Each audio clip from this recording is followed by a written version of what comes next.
नमस्कार विद्यार्थियों, मैं राजेंद्र सिंह आप सभी का स्वागत करता हूं। आज हम एक महत्वपूर्ण टॉपिक पर चर्चा करने जा रहे हैं जिसको बाल विकास या बाल मनोविज्ञान या शिक्षा मनोविज्ञान में सभी में टॉपिक पाया जाता है और सभी परीक्षाओं के लिए उपयोगी टॉपिक है। इसमें है शिक्षा मनोविज्ञान या मनोविज्ञान की विधियाँ। ठीक, मेथड्स ऑफ एजुकेशनल साइकोलॉजी और मेथड ऑफ साइकोलॉजी। ठीक, शिक्षा मनोविज्ञान या मनोविज्ञान की विधियों के बारे में हम बात करते हैं। मनोवैज्ञानिकों ने मनोविज्ञान और शिक्षा मनोविज्ञान के अध्ययन की प्रचलित विधियों को वैज्ञानिक स्वरूप प्रदान किया, जो उस समय प्रचलित थी उनको स्वरूप प्रदान किया और इसके अध्ययन की कई अन्य वैज्ञानिक विधियों का विकास भी किया। ठीक, वर्तमान में मनोविज्ञान और शिक्षा मनोविज्ञान के अध्ययन के लिए जिन विधियों का प्रयोग किया जाता है उनको उनकी कार्य प्रणाली के आधार पर हम 2 या 3 वर्गों में विभाजित कर सकते हैं। ठीक, सबसे पहले निरीक्षण विधियां, दूसरे नंबर पर प्रयोगात्मक विधियां और तीसरे नंबर पर जो विधि आती है उसको हम कहते हैं विवरणात्मक विधियां। निरीक्षण विधियां जिसको मेथड ऑफ ऑब्जर्वेशन कहते हैं निरीक्षण विधियों को अंग्रेजी में। प्रयोगात्मक विधियां जिसको मेथड ऑफ एक्सपेरिमेंट कहते हैं, एक्सपेरिमेंट। और तीसरा है विवरणात्मक विधियां जिसको अंग्रेजी में कहते हैं मेथड ऑफ एक्सपोजिशन। ठीक, ये 3 प्रकार की विधियों 3 वर्गों में हम बांट सकते हैं। सबसे पहले फिर निरीक्षण विधियों को हम 2 वर्गों में बांट देते हैं, अंतर्दर्शन विधि और बहिर्दर्शन विधि। अंतर्दर्शन जिसको इंट्रोस्पेक्शन कहते हैं और बहिर्दर्शन जिसको एक्सट्रोस्पेक्शन कहते हैं। ठीक, ये दो तरह से इसको हम बांट सकते हैं। अंतर्दर्शन विधि जिसके प्रतिपादक संरचनावाद संप्रदाय जो मनोविज्ञान का है उसके प्रतिपादक विलियम वुंट हैं और टिश्नर हैं। हमने पहले भी चर्चा की है कि मनोविज्ञान की प्रथम प्रयोगशाला स्थापित करने का श्रेय विलियम वुंट को जाता है, इसीलिए उनको संरचनावाद या प्रयोगात्मक मनोविज्ञान का जनक भी माना जाता है। तो अंतर्दर्शन विधि जो है वो सबसे प्राचीन विधि है मनोविज्ञान की या शिक्षा मनोविज्ञान की। इसके प्रतिपादक विलियम वुंट और टिश्नर माने जाते हैं। और दूसरी विधि है बहिर्दर्शन विधि। बहिर्दर्शन विधि जो है इसके प्रतिपादक जो है जे.बी. वाटसन जो व्यवहारवाद के जनक हैं, मनोविज्ञान का एक संप्रदाय है व्यवहारवाद, उसके जो जनक है जे.बी. वाटसन, इस विधि के प्रतिपादक माने जाते हैं। फिर आ जाते हैं प्रयोगात्मक विधि जो कार्य कारण संबंध का अध्ययन जिसके लिए किया जाता है, जिस विधि से उस विधि को हम प्रयोगात्मक विधि एक्सपेरिमेंट मेथड कहते हैं। और फिर है विवरणात्मक विधि जिसको विवरणात्मक विधियों को एक्सपोजिशन मेथड कहते हैं।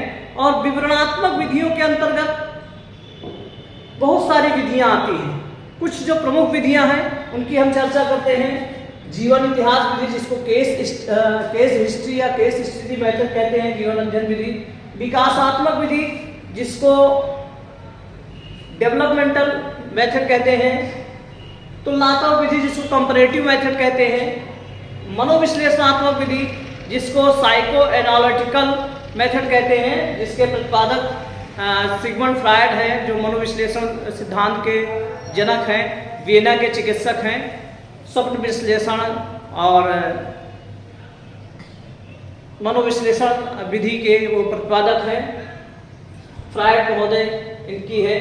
नैदानिक विधि जिसको डायग्नोस्टिक मेथड कहते हैं। ठीक, इसके साथ साथ सर्वेक्षण विधि जिसको सर्वे मेथड के नाम से हम जानते हैं। प्रमुख विधियां हैं। इसके साथ साथ आप कह सकते हो इंटरव्यू मेथड, साक्षात्कार विधि, प्रश्नावली मेथड कोई जिसको क्वेश्चनायर मेथड कहते हैं, मनोभौतिकी जिसको हम साइकोफिजिकल मेथड कहते हैं, परीक्षण विधि जिसको टेस्ट मेथड कहते हैं, उपचारात्मक विधि जिसको क्लिनिकल मेथड कहते हैं और सांख्यिकीय विधि जिसको स्टैटिकल मेथड के नाम से हम जानते हैं। समाजमिति विधि का भी नाम लिया जाता है जो जे.एल. मोरेनो जिसके प्रतिपादक हैं वो विधि भी आती है। अब इनके बारे में हम कुछ संक्षिप्त सी परिचर्चा कर लेते हैं इन विधियों के बारे में। तो सबसे पहले विधि आती है जो, वो कौन सी आती है? अंतर्दर्शन विधि। ठीक, अंतर्दर्शन विधि क्या है? अंतर्दर्शन का शाब्दिक अर्थ जब हम बात करते हैं तो इसका अर्थ होता है अपने अंदर झांकना, अपने अंदर देखना। मानव व्यवहार के संदर्भ में इसका अर्थ होता है किसी व्यक्ति द्वारा अपने व्यवहार का स्वयं अध्ययन करना, किसी व्यक्ति द्वारा अपने व्यवहार का स्वयं अध्ययन करना। ठीक, इसके लिए स्टाउट महोदय एक परिभाषा देते हैं। स्टाउट महोदय के अनुसार अपने मस्तिष्क के क्रियाकलापों का क्रमबद्ध ढंग से अध्ययन करना ही अंतर्दर्शन है। स्टाउट महोदय के अनुसार अपने मस्तिष्क के क्रियाकलापों का क्रमबद्ध ढंग से अध्ययन करना ही अंतर्दर्शन कहा जाता है। ठीक, इस विधि के दो रूप हैं, अंतर्दर्शन विधि के दो रूप हैं। एक तो अपने व्यवहार का अध्ययन स्वयं करना, ठीक, और दूसरा किसी से कह देना कि हाँ हमारे व्यवहार को देखो। जैसे हम लोग कहते नहीं हैं कि यार हमारे व्यवहार को ऑब्जर्व करो, अगर कोई कमी देखना तो हमको जरूर बताना और हम उसमें सुधार करने का प्रयास करेंगे। कह नहीं देते हैं, दूसरों से कह देते हैं। तो ये दूसरों से कहकर अपने व्यवहार का निरीक्षण कराना, एक खुद अपने अंदर झांकना। ठीक, जिस व्यक्ति के व्यवहार का अध्ययन करना होता है वो उसी व्यक्ति यानी विषयी से अपने व्यवहार का अध्ययन स्वयं करने या दूसरे उसके कारणों को स्वयं जानने पहचानने के लिए कहते हैं। ठीक, फिर परिणामों को पूछकर लिखते हैं। वर्तमान में इस विधि का पालन एक निश्चित क्रम में किया जाता है जिसे इस विधि के पद भी कहा जाता है। अंतर्दर्शन विधि के पद क्या होते हैं? सबसे पहले जो विषयी होता है वो किसी बाह्य वस्तु अथवा क्रिया के प्रति अपनी क्रियाओं को देखता और समझता है। दूसरे नंबर पर अपनी मानसिक प्रतिक्रियाओं का विश्लेषण करता है और अंत में प्रतिक्रियाओं के गुण दोषों पर विचार करता है और उनमें सुधार करता है। ये इसके पद होते हैं, 3 पद मुख्य रूप से होते हैं। इसकी अंतर्दर्शन विधि की विशेषता क्या है, इसके गुण क्या हैं?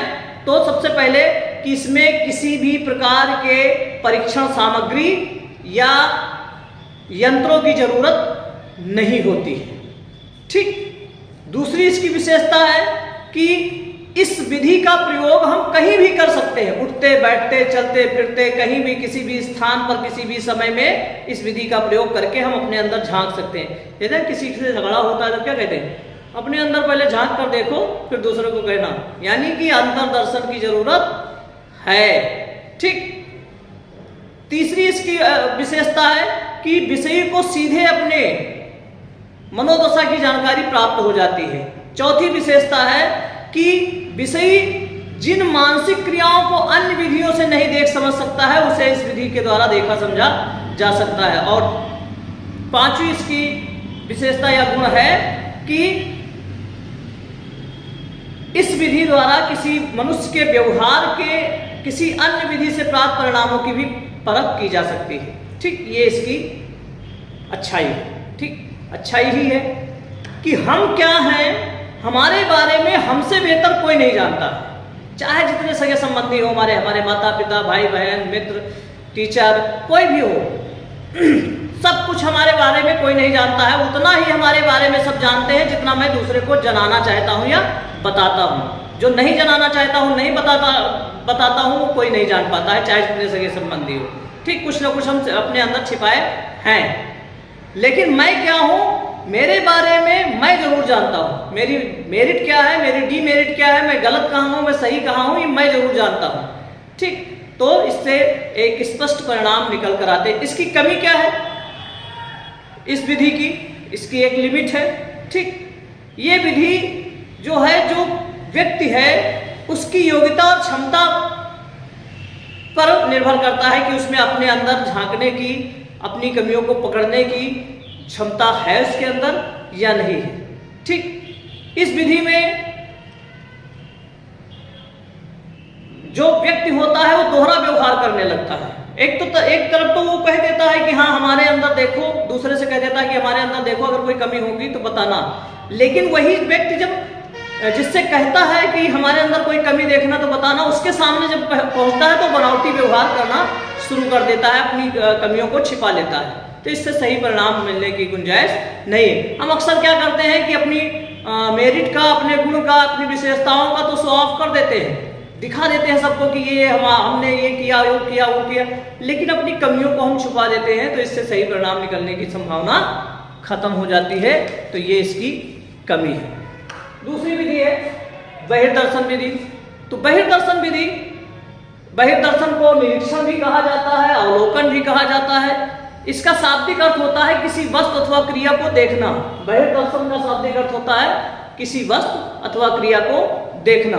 मानव व्यवहार के संदर्भ में इसका अर्थ होता है मानव के बाह्य व्यवहार को देखना, समझना और उससे संबंधित तथ्यों का पता लगाना। स्टाउट की काल्पनिक की परिभाषा है कि काल्पनिक के अनुसार यह निरीक्षण दो रूपों में किया जाता है। निरीक्षण दो रूपों में किया जाता है। पहला औपचारिक यानी फॉर्मल, दूसरा अनौपचारिक यानी इनफॉर्मल। ठीक, दो तरह से ऑब्जर्वेशन दो तरह से होते हैं, फॉर्मल और इनफॉर्मल, औपचारिक और अनौपचारिक। अनौपचारिक जो फॉर्मल और ऑब्जर्वेशन होता है, औपचारिक निरीक्षण जो होता है, औपचारिक निरीक्षण उस निरीक्षण को कहते हैं जिसमें निरीक्षणकर्ता यानी विषय निरीक्षणकर्ता विषयी के व्यवहार का निरीक्षण नियंत्रित परिस्थितियों में योजनाबद्ध तरीके से करता है। ठीक, इसमें जिसका निरीक्षण किया जाता है उसको पता होता है। जैसे हम परीक्षा देने जाते हैं तो परीक्षा रूम में बैठते हैं, हमको कॉपी मिलती है, पेपर मिलती है, एक दो टीचर हमारे सामने होते हैं, तो हमको पहले से सारी चीजें पता है। ठीक, उस तरह से जब आपका निरीक्षण किया जाता है तो उसको कहा जाता है औपचारिक निरीक्षण। और औपचारिक निरीक्षण जब होता है तो उसमें हम कृत्रिम व्यवहार करने लगते हैं। भाई टीचर अगर सामने हमको चेक कर रहा है, टीचर देख रहा है, तो हम चीटिंग करेंगे? नहीं करेंगे, बनावटी व्यवहार करेंगे, बनावटी व्यवहार ही करेंगे सामने उसके, अच्छा बनने की कोशिश करेंगे, नकल नहीं करेंगे, ये करेंगे। तो ये औपचारिक निरीक्षण होता है। दूसरा है अनौपचारिक यानी इनफॉर्मल ऑब्जर्वेशन। अनौपचारिक निरीक्षण उस निरीक्षण को कहते हैं जिसमें निरीक्षणकर्ता विषयी के व्यवहार का निरीक्षण बिना किसी निर्धारित योजना के अनियंत्रित परिस्थितियों में करता है। इस प्रकार के निरीक्षण में विषयी को, विषयी मतलब जिसका निरीक्षण किया जा रहा हो, उसको जानकारी नहीं होती है। ठीक, और जब जानकारी नहीं होती है तो जो रियल व्यवहार होता है, जो स्वाभाविक व्यवहार होता है, वही वो करता है, बनावटी व्यवहार नहीं करता है। ठीक, जैसे तुम किसी से बातचीत कर रहे हो और तुमको नहीं पता है सामने वाला कैमरा लगाए हुए, पेन में लगाए हुए, बटन में कैमरा लगाए हुए बैठा है, आपसे बातचीत कर रहा है, अपनी भावनाओं में बहकर सारी बातें कह जाते हो, या कहीं गोपनीय कैमरा या माइक रखा है, आपको पता नहीं है, आप अपने किसी के बारे में उल्टा सीधा बोल रहे हो, तो ये ऑब्जर्वेशन ऐसा होगा, वो इनफॉर्मल होगा, अनौपचारिक होगा, बिना किसी सूचना के। तो उसमें सही चीजें निकलकर सामने आ जाएंगी। ये दो तरीके से होता है, एक बताकर, एक बिना बताए। ठीक, जैसे अभी हमारे प्रदेश के मुख्यमंत्री जी हैं, पता लगता है कि अगले हफ्ते फला जिले में उनकी मीटिंग है, इस स्थान पर होगी। अब वो पहले से सारी चीजें पता लग गई हैं, तो वहाँ के अधिकारी जो होंगे वो उनके सामने सारी चीजें अच्छी अच्छी दिखाएंगे, जो डीमेरिट होगी, जो कमियां होंगी, वो सामने उनके आने नहीं देंगे। लेकिन अगर यही मुख्यमंत्री जी बिना सूचना के किसी स्थान पर, किसी जिले में, किसी ब्लॉक में पहुंच जाएं और रियल में क्या है इसका आकलन कर लें, तब तो वो इनफॉर्मल होगा, वो इनफॉर्मल होगा, बिना सूचना के। और सच्चाई क्या है तब पता लगेगी, सच्चाई क्या है तब पता लग जाएगा। हम लोग छोटे थे तो उस समय हमारे प्रदेश की मुख्यमंत्री सुश्री मायावती जी थी और अंबेडकर गांव चयनित किए गए थे। तो हमारे पास में एक अंबेडकर गांव था और उसका चयन हुआ, तो ये लगा कि इस जिले के फला ब्लॉक के किसी एक गांव में, अंबेडकर गांव में मुख्यमंत्री आ सकती है। और हमारे पड़ोस का जो गांव था वो चयनित हुआ था, तो वहाँ आने की संभावना दूसरी थी। हम लोग 2 दिन पहले उस गांव को देखे थे तो उसकी स्थिति कुछ दूसरी थी, और 2 दिन बाद जब पता लगा मुख्यमंत्री आने वाले हैं तो 2 दिन में उस गांव में पक्की सड़कें बन गई, नल लग गए, लाइट आ गई, उस गांव में बिजली नहीं थी, बिजली आ गई, नालियां पक्की बन गई, साफ सफाई एकदम से बिल्कुल उस गांव का हालत ही बदल गई। ठीक, अब अगर मुख्यमंत्री वो सहयोग था कि मुख्यमंत्री उस गांव में नहीं गई, लेकिन अगर आती तो जो रियल गांव था वो दिखने को मिलता। वो तो समझती कि ऐसे जितने भी गांव हैं सब ऐसे ही चमक रहे होंगे, लेकिन ऐसा नहीं होता है। उनके सामने एक अलग तस्वीर प्रस्तुत की जाती है। तो ऑब्जर्वेशन दो तरीके से होते हैं, फॉर्मल और इनफॉर्मल। ठीक, इसके पद क्या होते हैं बहिर्दर्शन विधि के?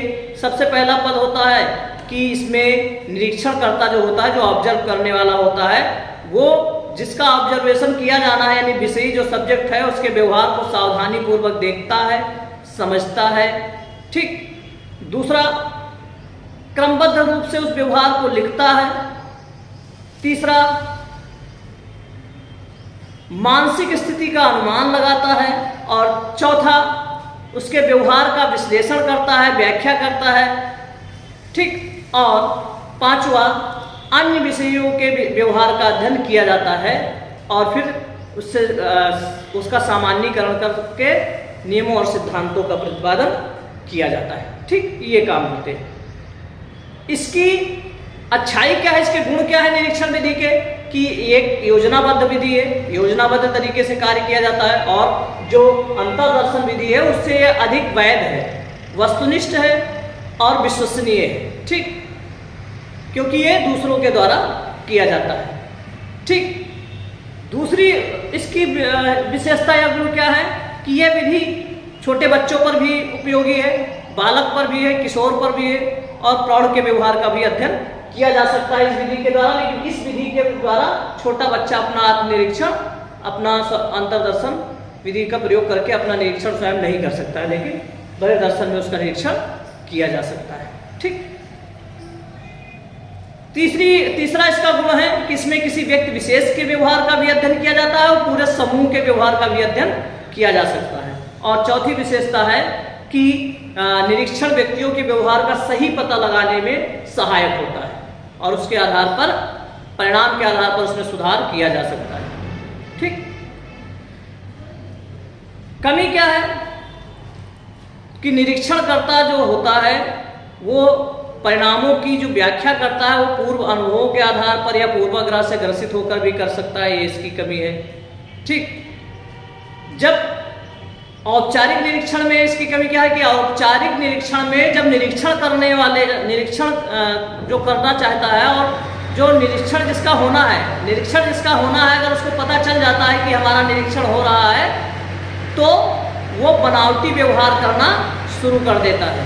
ठीक, इसके बाद इसकी एक और कमी है कि अनुभवी व्यक्ति के द्वारा ही निरीक्षण किया जा सकता है, ये इसकी कमी है। ठीक, फिर है प्रयोगात्मक विधि। प्रयोग का अर्थ होता है करके देखना। ठीक, मानव व्यवहार के संदर्भ में इस विधि से तात्पर्य मानव के किसी व्यवहार के कारक तत्वों का पता लगाने अथवा उसके व्यवहार को नियंत्रित करने की विधियों को खोज करने हेतु अनुमानित कारक तत्वों और अनुमानित नियंत्रक तत्वों, नियंत्रण विधियों को प्रयोग करके देखना होता है। ठीक, इसमें हम कह सकते हैं कि कारण संबंध का पता लगाया जाता है, कारण और प्रभाव संबंध का पता लगाने का काम इसके द्वारा किया जाता है। ठीक, फिर इसके बाद हम प्रयोगात्मक विधि पर हम अलग से एक बड़ी वीडियो बनाकर चर्चा करेंगे। ठीक, ये एक बहुत वैज्ञानिक विधि है, ये बाकी दोनों विधियों से ज़्यादा प्रभावी है, बाकी दोनों विधियों से ज़्यादा महत्वपूर्ण है, वस्तुनिष्ठ है और वैज्ञानिक है। ठीक, इस प्रयोगात्मक विधि होते हैं, उसके 7 स्टेप होते हैं। पहला स्टडी प्रॉब्लम, जो अध्ययन समस्या होती है। दूसरा परिकल्पना का निर्माण। तीसरा जो प्रयोग अपकल्प डिजाइन होता है। चौथा सिलेक्शन, ये सैंपल जो प्रतिदर्श का चयन करना होता है। डेटा कलेक्शन होता है पांचवा। छठा डेटा एनालिसिस होता है और सातवां जनरलाइजेशन ऑफ रिजल्ट, परिणामों का सामान्यीकरण होता है। इसके पद होते हैं। ठीक, इसके बाद हम बात करते हैं विकासात्मक जीवन इतिहास विधि की। ठीक, जीवन इतिहास विधि क्या होती है, जिसको हम केस हिस्ट्री मेथड कहते हैं। जीवन इतिहास विधि किसी बच्चे, युवक या प्रौढ़ के किसी असामान्य व्यवहार के कारणों का पता लगाने के लिए इस विधि का प्रयोग किया जाता है। जैसे किसी को कोई समस्या हो गई तो इस विधि का प्रयोग किया जाता है। जैसे किसी को मानसिक कोई समस्या है या बाकी चीजें हैं, तो इस विधि का प्रयोग करके उसके जन्म से लेकर वर्तमान समय तक, यानी जब समस्या हुई वहां तक के बारे में पता किया जाता है। उसके वंशानुक्रम, उसके वातावरण के बारे में पता किया जाता है। इसके साथ साथ उसके शारीरिक, मानसिक स्वास्थ्य संबंधी, उसकी रुचि संबंधी, उसके शैक्षिक प्रगति के बारे में जानकारी लिया जाता है। सारी जानकारी इकट्ठी करके फिर निष्कर्ष निकाला जाता है और उचित मार्गदर्शन उसका किया जाता है। इस विधि से समस्यात्मक बालक, प्रतिभाशाली बालक, दोनों प्रकार के बालकों का अध्ययन किया जाता है। ठीक, ये विधि होती है। फिर आती है विकासात्मक विधि। विकासात्मक विधि की जब हम बात करते हैं, विकासात्मक विधि, इसमें मनुष्य के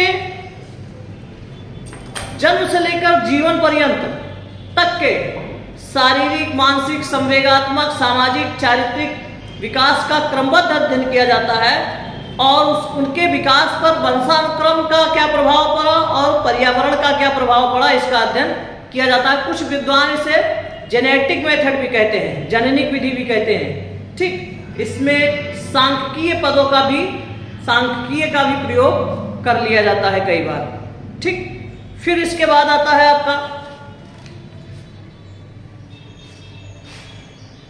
तुलनात्मक विधि। जैसे नाम से ही स्पष्ट हो जाता है कि तुलनात्मक क्या है। तुलनात्मक का अर्थ होता है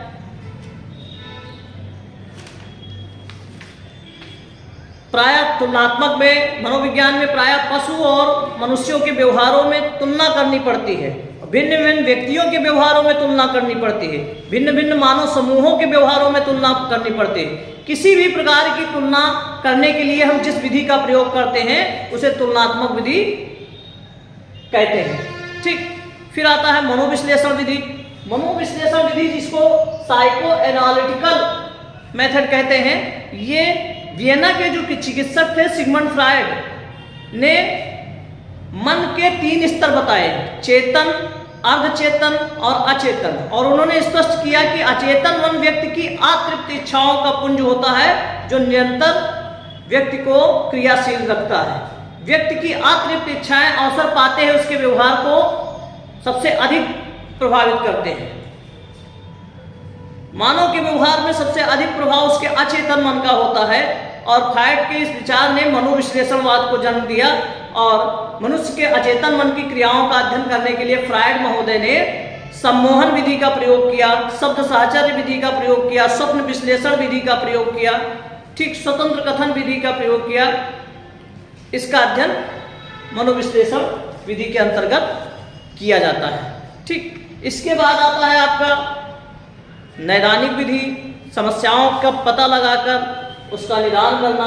सर्वेक्षण विधि, जब हम सर्वे के माध्यम से समस्याओं की जानकारी प्राप्त करते हैं। कुछ और विधि है समाजमिति विधि, जिसको सोशियोमेट्री मेथड कहते हैं, जिसका शिक्षा मनोविज्ञान के क्षेत्र में समाजमिति विधि का भी प्रयोग किया जाने लगा है। ठीक, मोरेनो, J.L. मोरेनो ने इस विधि का प्रतिपादन किया। मोरेनो ने व्यक्तियों के समूहों की संरचना का अध्ययन करने और किसी समूह में उस समूह के किसी सदस्य विशेष की स्थिति का मापन करने के लिए इस विधि का विकास किया था, जो समाजमिति विधि है। ठीक, फिर आता है आपका साक्षात्कार विधि। साक्षात्कार विधि, इंटरव्यू मेथड जिसको कहते हैं। साक्षात्कार विधि में जो प्रयोगकर्ता और विषयी आमने सामने बैठते हैं, जो साक्षात्कार लेने वाला है और जो साक्षात्कार देने वाला है, दोनों आमने सामने बैठते हैं।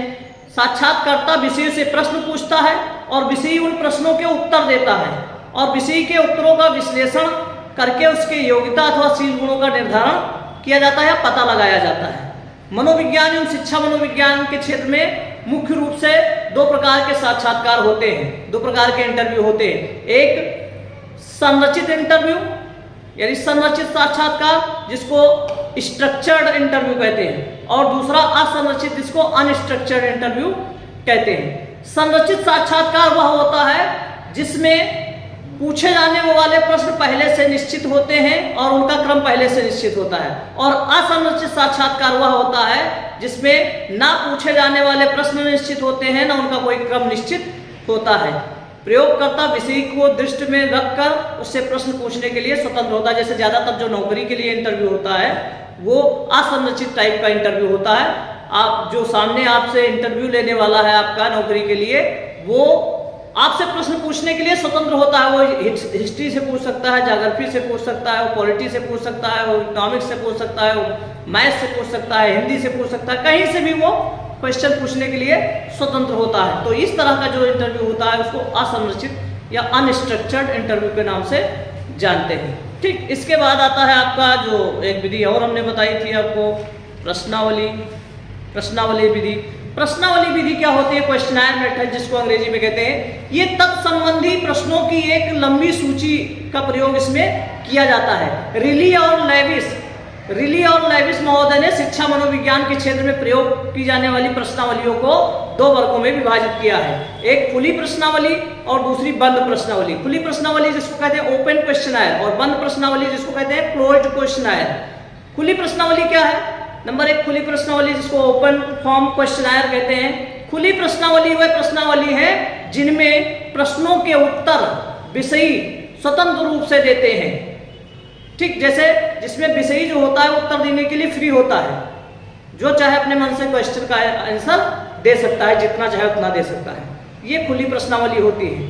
ठीक, जैसे उदाहरण के लिए आपको किताब पढ़ना क्यों पसंद करते हैं, आप किताब पढ़ना क्यों पसंद करते हैं, ये क्वेश्चन आपसे पूछ लिया गया। अब उसके लिए आप कुछ भी बता सकते हो हम क्यों पसंद करते हैं, फ्री हो आंसर देने के लिए। ठीक, अब बंद प्रश्नावली क्या होती है? जो क्लोज्ड फॉर्म क्वेश्चनायर होते हैं ये वही प्रश्नावली होती है जिसमें प्रश्नों के उत्तर दिए गए उत्तरों से चुनकर देने होते हैं। ठीक, इन प्रश्नावलियों के जो प्रश्न होते हैं जैसे यस और नो, सही या गलत, आप सही या गलत में से एक को आपको चुनना है, हाँ या ना में से एक को आपको चुनना है। ठीक, जैसे पूछ लिया जाए जो MCQ आता है, मल्टीपल चॉइस क्वेश्चन आते हैं, ठीक, बहुविकल्पीय प्रश्न आते हैं, ये बंद प्रश्नावली है। अब 4 विकल्प दिए हुए हैं, 4 विकल्प में से भले ही चारों गलत हों या चारों सही हो, आपको एक का आंसर एक को देना ही देना है। अपने मन से आप उसमें कुछ नहीं कर सकते हो। ठीक, तो ये होते हैं बंद प्रश्नावली जिसमें विषयी उत्तर देने के लिए स्वतंत्र नहीं होता है, दिए गए विकल्पों में से ही उसको उत्तर देना है। ये कुछ प्रमुख मनोवैज्ञानिक या शिक्षा मनोवैज्ञानिक विधियां थी। इसके बारे में विस्तार से आगे फिर हम चर्चा करेंगे। तब तक के लिए धन्यवाद।